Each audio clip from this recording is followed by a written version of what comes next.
지금부터 마음과 정성을 모아 부활절 다섯째 주일 예배를 시작하도록 하겠습니다. 사도신경 하심으로 우리의 신앙을 고백하도록 하겠습니다. 나는 전능하신 아버지 하나님 천지의 창조주를 믿습니다.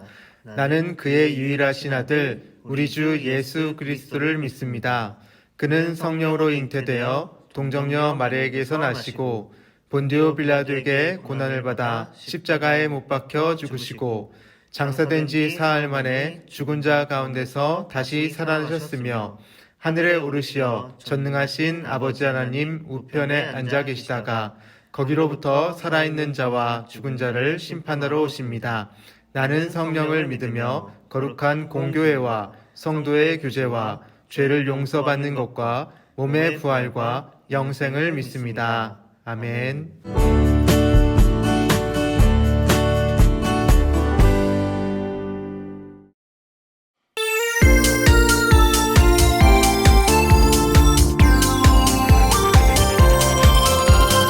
우리는 믿음이 자라는 아이 하나님의 자녀 우리의 귀가 자라고 우리의 지혜가 자라는 우리는 믿음이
우리의 힘이 되시는 하나님 아버지, 한 주간 동안 주님의 사랑과 은혜로 잘 지내게 해주시고 영상 예배로 함께 예배드리게 해주셔서 감사합니다.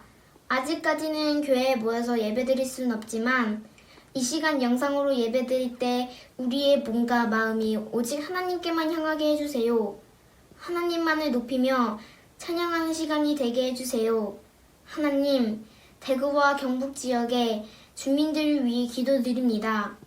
코로나를 극복하기 위해 힘쓰는 대구와 경북 주민들 그리고 코로나 현장에서 봉사하며 수고하는 치료진들과 방역당국에 지혜와 능력을 주셔서 더 이상 코로나가 우리나라에 퍼지지 않게 도와주세요.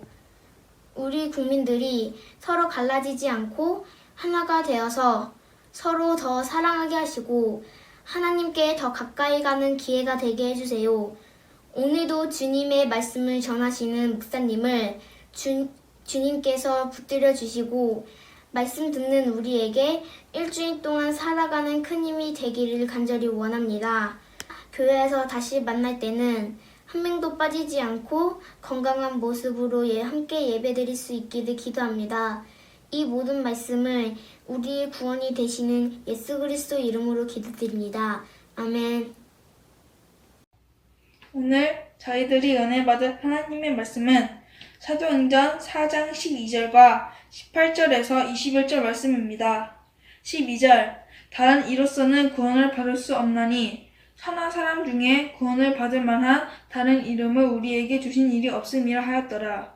18절 그들을 불러 경고하여 도무지 예수의 이름으로 말하지도 말고 가르치지도 말라 하니 베드로와 요한이 대답하여 이르되 하나님 앞에서 너희의 말을 듣는 것이 하나님의 말씀을 듣는 것보다 옳은가 판단하라.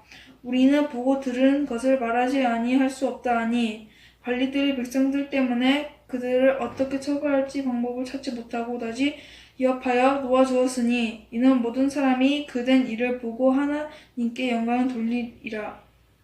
아멘.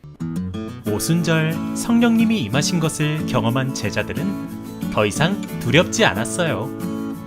담대하게 하나님의 말씀을 전했어요. 하나님의 말씀을 들은 많은 사람들이 예수님을 믿고 세례를 받았어요. 베드로와 요한은 예수님의 이름으로 성전 미문에 앉아있던 40년간 앉은배기로 살아온 사람을 나사렛 예수님의 이름으로 일어나 걷는 기적까지 일으켰답니다. 제자들이 힘있게 예수님을 전하자 예수님을 십자가에 못 박았던 유대의 종교 지도자들이 제자들을 괴롭히기 시작했어요. 예수님의 부활이 전해지는 것이 싫었기 때문이에요. 베드로와 요한을 잡아 가두고 예수님을 전하지 말라고 위협했지요. 하지만 제자들은 더 이상 예전처럼 도망가거나 숨지 않았어요. 성령님이 제자들과 함께 하신다는 것을 알고 있었거든요. 베드로와 요한은 그들 앞에서 더욱더 예수님을 당당하게 전했답니다. 성령님은 하나님의 말씀을 전하도록 용기를 주시는 분이에요. 성령님과 함께라면 우리도 당당하게 하나님을 전할 수 있어요.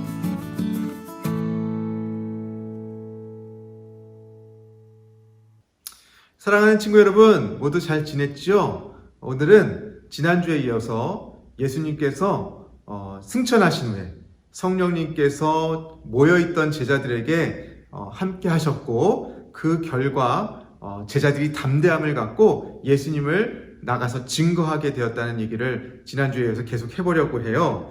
오순절 사건 이후에 예수님의 제자들이 완전히 달라졌어요. 이전에는 그 제자들이 두려워하고 잡힐까봐 두려워하고 숨어 있었다면 이제 성령님께서 그들에게 함께 하시니까 더 이상 두려움이 하나도 없어졌어요. 예수님을 더욱더 담대하게 전할 수가 있게 되었죠. 그들은 그리스도 메시아로 오신 예수님을 사람들 앞에서 전했어요. 그리고 나서 12사도들과 예수님을 믿는 사람들이 함께 모여서 더욱 기도하기 시작했어요. 그러니까 많은 사람들이 기적을 경험했고 자기가 가진 물건을 서로 나눠 쓰고 정말 놀라운 일들이 그 교회 공동체에 일어나게 된 것이죠.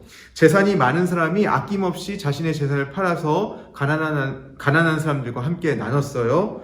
날마다 마음을 같이 해서 성전에 모이길 힘썼고, 또 그리고 각 가정에서 모여서 떡을 떼면서 기도하면서 하나님께 찬양하고 하나님께 영광을 올려드렸어요. 그리고 예수님을 믿는 사람들은 점점 더 많아지기 시작했어요.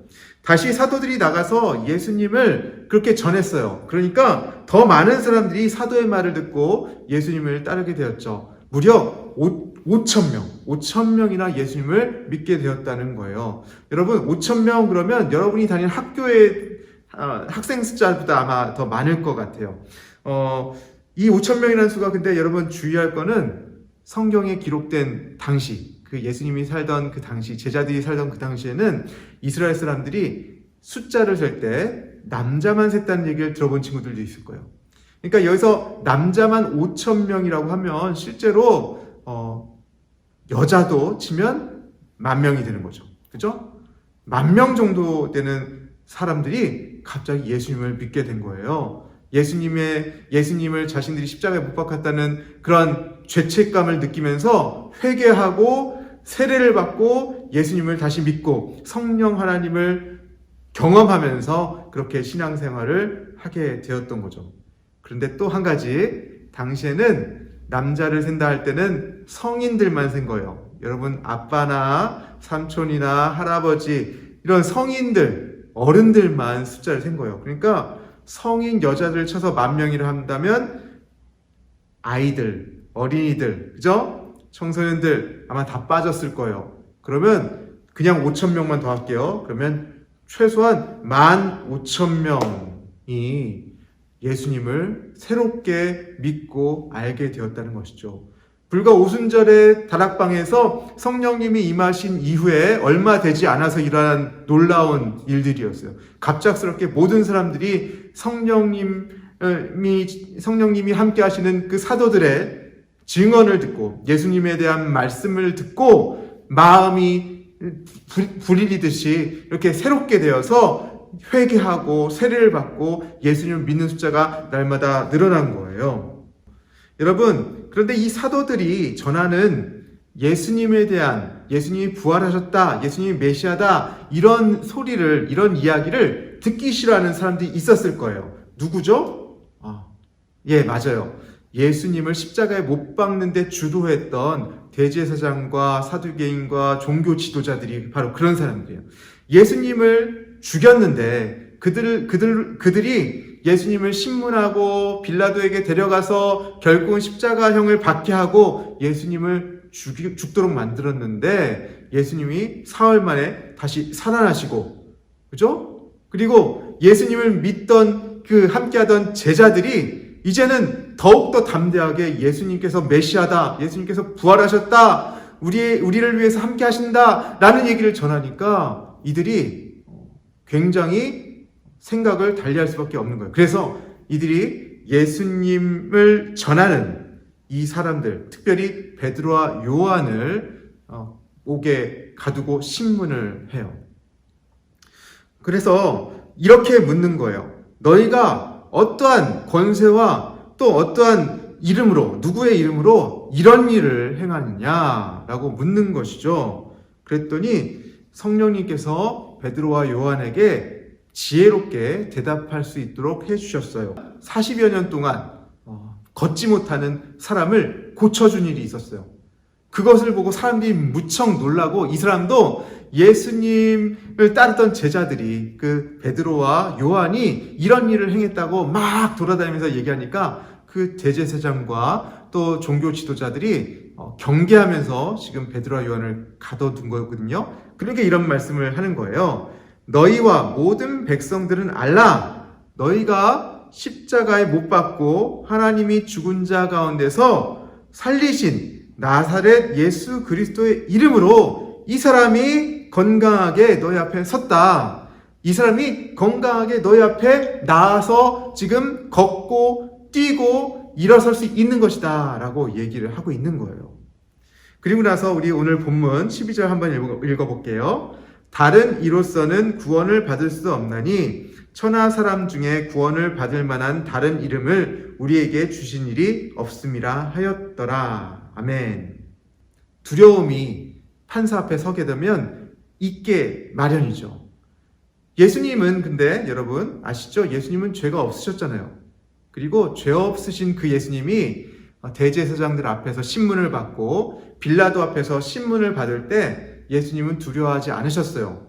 그리고 자신이 죄 없음을 분명히 밝히셨고, 그리고 담담하게 하나님께서 맡겨주신 그 사역을 감당하게 하여 십자가에서 달리셨어요.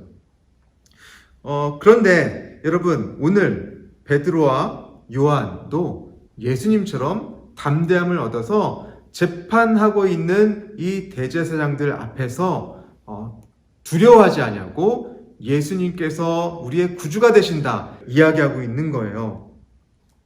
베드로와 요한에게 어떻게 이런 일이 가능했을까요? 바로 예수님께서 약속하신 성령 하나님께서 베드로와 요한에게 함께 하셨기 때문에 가능한 거예요. 병고침을 받은 사람은 예수의 이름으로, 예수님의 이름으로 고침 받았다. 그죠? 그리고 너희들이, 이스라엘 사람들이 건축자가 버린 돌처럼, 필요 없어서 버린 돌처럼 예수님을 버렸지만, 예수님을 십자가에 못 박았지만, 하나님께서는 그 중요한 예수님을 다시 살리시고 교회를 세우시고 이스라엘 회복시키시는 첫 기초석으로 모퉁이들로 사용하셨다라고 증거하게 되었어요. 그리고 다른 이름에는 구원이 없다. 오직 예수님만이 구원이 있다라고 담대하게 그렇게 선포를 하는 거예요. 대제사장 앞에서 이렇게 담대하게 얘기했던 베드로와 요한. 여러분, 이전에 도망 다니던 베드로 기억나시죠? 전혀 다른 모습이에요. 하나님께서, 성령 하나님께서 베드로와 요한 그리고 12사도에게 성령님께서 함께 하시자 이러한 일들이 그들 가운데 일어나게 되는 거예요. 그러니까 그들은 할 말이 없으니까 이제 협박을 하고 위협을 하게 돼요. 너희들이 더 이상 예수님에 대해서 증거하지 말아라. 살아나신 예수님, 부활하신 예수님, 예수님이 메시아라는 사실을 너희들이 사람들 앞에서 말하지 말아라. 이렇게 얘기하는 거예요. 그러나 베드로와 요한 사도는 우리는 보고 들은 것을 말하지 않을 수가 없다 라고요. 성령 하나님께서 사도들과 함께 하시니까 전혀 사도들이 다른 사람들이 되었어요. 결국 죄를 찾지 못한 대제사장과 종교 지도자들은 베드로와 요한 사도를 풀어줄 수밖에 없었어요. 그리고 이를 본 많은 사람들이 하나님께 영광을 올려드리게 되었답니다. 성령 하나님께서 나에게 함께 하시면 베드로와 요한처럼 담대하게 예수님에 대해서 전할 수가 있어요. 우리 모두는 죄인이었다가 예수님에 의해서, 예수님 때문에 우리는 구원을 받고 이제 예수님 때문에 우리는 하나님을 믿게 될 수 있었잖아요. 그죠? 우리는 그런 믿는 자로서 또 하나님께 구하면 하나님께서 우리 모두에게 베드로와 요한 사도와 모든 사도들과 당시에 믿었던 모든 그리스도인에게 함께 하셨던 것처럼 성령님을 우리에게 보내주시고 성령님이 우리 안에 계시면 우리가 그리고 사랑의 마음으로 이웃에게 나아가면 우리에게 담대하게 또 전하게 하시고 지혜롭게 무슨 말을 할 수 있을지 알려주실 거예요. 말씀을 듣는 여러분도 예수님을 더욱더 사랑하며 전할 수 있기를 바라요. 성령 하나님께서 여러분과 함께 하실 줄 믿습니다. 그렇게 담대함을 가지고 하나님께 기도하고 하나님, 성령 하나님 나와 함께 하여 주세요 라고 기도하면서 나아가면 여러분들에게 더욱더 예수님을 알게 하여 주시고 성령님께서 여러분들에게 더욱더 지혜와 명철을 주시고 또 사람들에게 전할 수 있는 담대함도 허락하여 주실 줄 믿어요. 여러분 할 수 있죠? 우리 함께 성령님 나와 함께 하여 주세요 라고 기도하면 좋겠어요. 우리 함께 기도하겠습니다. 사랑과 은혜가 많으신 하나님 아버지 감사를 드립니다. 오늘 말씀을 통해서 우리가 예수님을 알고 예수님을 또 담대히 전할 수 있게 하시는 분이 성령님이심을 알게 되었습니다. 우리가 성령님을 더욱더 우리 마음 가운데 모시고 살아갈 수 있도록 도와주셔서 성령 하나님 우리에게 찾아오셔서 주님을 더욱더 깊이 알게 하시고 담대하게 예수님에 대해서 우리도 전할 수 있도록 도와주세요. 베드로와 요한 사도처럼 우리에게 지혜를 주시고 할 수 있는 말을 생각나게 하시고 예수님에 대해서 더욱 담대하게 전할 수 있는 우리 모든 고학년부, 저학년부, 전학년부 친구들 될 수 있도록 도와주세요. 예수님의 이름으로 기도합니다. 아멘. 이 시간 친구들이 마음과 정성을 다해 드린 예물을 위해 기도하겠습니다.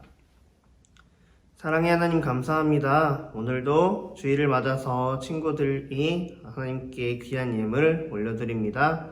이 귀한 예물 올려드리는 친구들의 손길을 하나님께서 기억하여 주시옵시고 하나님께서 우리 친구들과 늘 함께 해주셔서 얼른 빨리 건강한 모습으로 함께 예배 자리에서 볼 수 있도록 함께 하여 주시옵소서. 예물을 드리지 못하는 그런 친구들도 있습니다. 하나님께서 그 친구들 또한 사랑해 주시고 축복해 주셔서 우리가 함께 밝은 모습으로 만나서 예배하는 그날까지 우리 친구들이 건강한 모습으로 잘 있을 수 있도록 하나님 이 예물 기쁘게 받아주시고 친구들 가운데도 함께 하여 주시옵소서. 감사드리며 모든 말씀 예수님의 이름으로 기도드립니다. 아멘. 오늘은 제가 축도함으로 예배를 마치겠습니다. 다 같이 기도하겠습니다. 지금은 부활이요 생명이신 우리 구주 예수 그리스도의 은혜와 하나님의 크신 사랑하심과 성령님의 함께 하심이 이 시간 주님을 더욱 알길 원하고 성령님이 함께 하심으로 담대하게 오늘을 살아가고 또 그렇게 예수님을 전하기를 소원하는 우리 모든 친구들 위해 그리고 그 가정과 공부와 하는 모든 일 가운데 지금부터 영원토록 함께 하시기를 간절히 축원하옵나이다. 아멘.